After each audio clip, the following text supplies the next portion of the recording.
8 mice were placed inside a perfect world.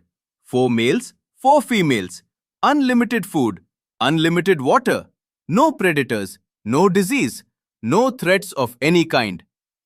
5 years later, every single one of them was dead. And not a single death was caused by anything a vet could have diagnosed. This is Universe 25, the most disturbing experiment ever run on a living society. And its conclusion has almost nothing to do with what everyone thinks it proved. In 1968, an American scientist named John Calhoun built something he called a paradise for mice. Soft nesting material in every corner. Temperature held perfectly stable. Cages cleaned by hand on a fixed schedule. The animals inside were the healthiest specimens from the breeding colony of the National Institutes of Health. Everything you could possibly give a mouse, they had. Calhoun was an ethologist. He had spent his entire career obsessed with one specific question. What happens to a society when nothing is hard anymore? He had been chasing the answer for 2 decades before he reached this experiment. He had built 24 earlier versions in a quarter-acre forest in Maryland, in barn enclosures, in laboratory rooms. Rats, mice, different sizes, different configurations. Each one a slightly different paradise with no scarcity, no predators, no escape. And in every single one of them, he had seen the same pattern. The population would explode. Violence would spike. Mating would collapse into something twisted and apathetic. And the colony would die. He had documented the pattern 24 times. The 25th was meant to be the final answer. He set it up inside a federal research lab, a 9-foot square enclosure with apartments stacked along every wall, connected by mesh tunnels running floor to ceiling. He called them walk-up apartments. Each one was fed by hoppers that never ran empty and water bottles that never ran dry. He calculated the space could comfortably support around 3,800 mice. It would never come close to that number. On day 1, he placed his 8 founders inside and shut the lid. For the first 104 days, almost nothing happened. The mice explored, learned the geography, worked out who slept where. Then the first litters were born. The population began to double every 55 days. By day 315, more than 600 animals were living inside. They climbed over each other on the ramps, slept in piles, jostled for nesting space at the tops of the apartments. This is the moment everything began to come apart. In a normal mouse colony, when the population grows past what the territory can absorb, the surplus mice leave. They find new ground somewhere else. Inside Universe 25, there was no new ground. The young males with nowhere to go and no role to fill began drifting toward the center of the enclosure. They formed listless pools of bodies. Calhoun would stand above the pen for hours watching them do nothing. They had no fights to win, no females to court, nothing to defend. They were healthy, well-fed, and they had absolutely nothing to do. When one of them was attacked, he would not fight back. He would lie there, absorb the damage, stand up, walk a few feet, and lie down again. Purpose had left them before their bodies did. But not every male went quiet. A second group formed at the same time on the opposite end of the spectrum. They were frantic and indiscriminate. They forced themselves into nests other males were defending. They skipped the courtship rituals every other mouse still followed. They refused to be deterred even by violence from dominant males. They were not functioning aggressors. They were noise. Chaos without direction. The females responded with their own retreat. The ones who could not find a place in the social order climbed to the highest apartments and lived alone. They stopped interacting with males. They stopped reproducing. Calhoun noticed something he called the behavioral sink. Even when food was equally available everywhere, the mice began crowding compulsively around a few specific feeders. They would not eat alone.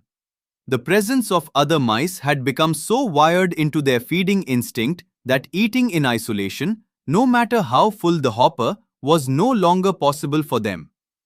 The crowding intensified around a handful of stations while the rest of the enclosure sat almost untouched.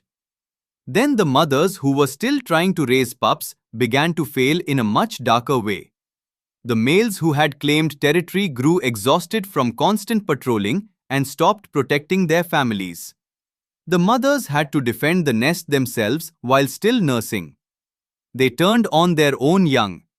They abandoned pups in scattered places around the enclosure. Some forgot which pups belonged to them. Others stopped recognizing them as theirs at all. And in the worst stretches, mothers began eating their own offspring. In some sections of the colony, fewer than 1 in 20 newborn mice survived to weaning.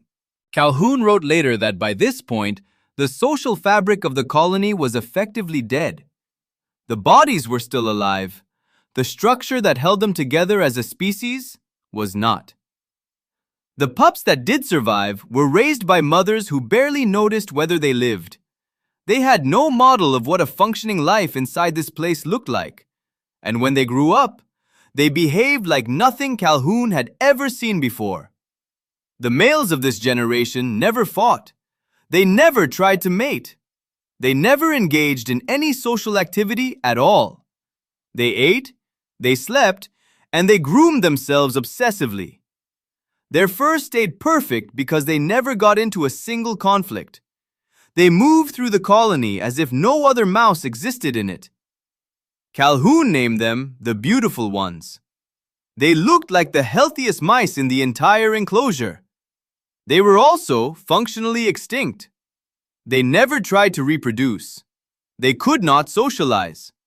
Their nervous systems had developed inside a world where every social role was already filled by someone else, and they had simply opted out of the species.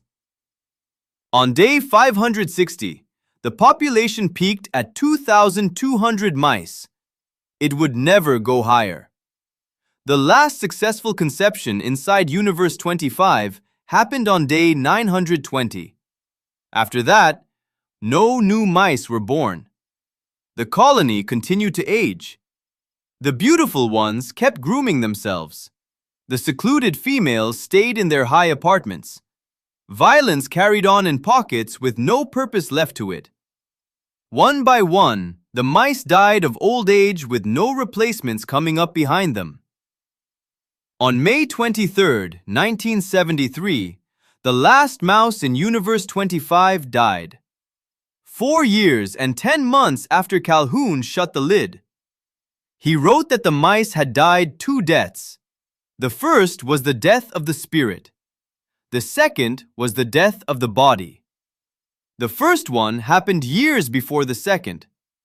When his paper came out, the world ran with the obvious reading. Comfort kills. Abundance destroys. A life with no struggle is a life that collapses. The image of the beautiful ones, perfect-looking and quietly extinct, became one of the most cited metaphors of the late 20th century. Urbanists pointed to it. Religious leaders quoted it. Politicians on every side of every argument found something in those mice they could use. Anyone who wanted to warn about the decay of modern life found a ready-made symbol. But that reading was not what Calhoun actually said. His real conclusion was sitting there in the paper, in his own words. For an animal as complex as a human being, he wrote, a similar collapse was not just possible, it was logical. If the number of individuals capable of filling meaningful roles greatly exceeds the number of roles available, only disruption can follow. The killer wasn't comfort. It was the disappearance of meaningful roles. When the population grew faster than the supply of roles the colony could offer, the mice with no place stopped functioning. The fighters had no one to fight. The mothers were defending nests no one helped them keep. The young grew up with nothing they were expected to inherit. The structure that gave each individual mouse a reason to participate in the species simply evaporated. The food never ran out. The water never ran out. What ran out was something nobody had thought to put in the paradise to begin with. Comfort didn't kill them. It just removed the friction that made being alive feel like something worth doing. And here is the part almost nobody quotes. Calhoun himself was not a pessimist. He spent the rest of his career not predicting collapse, but trying to prevent it. He kept building new universes. He kept changing the variables. He was looking for the single thing he could put back into a paradise that would let it keep working. He believed it could be done. He believed humans could choose differently than the mice did. He wrote that as physical space contracts, the only way forward is to extend ourselves into conceptual space, into ideas, into networks, into the work of building roles that did not exist before. He called it ideational generativity, a long phrase for a simple idea. The way out is to keep making new reasons to be here. The experiment is still sitting there in the data. A perfectly designed paradise. 8 mice, 5 years, a complete extinction, and a cause of death that no toxicology report would ever be able to name. The mice had no choice about any of it. They could not design new roles. They could not imagine their way into a different kind of life.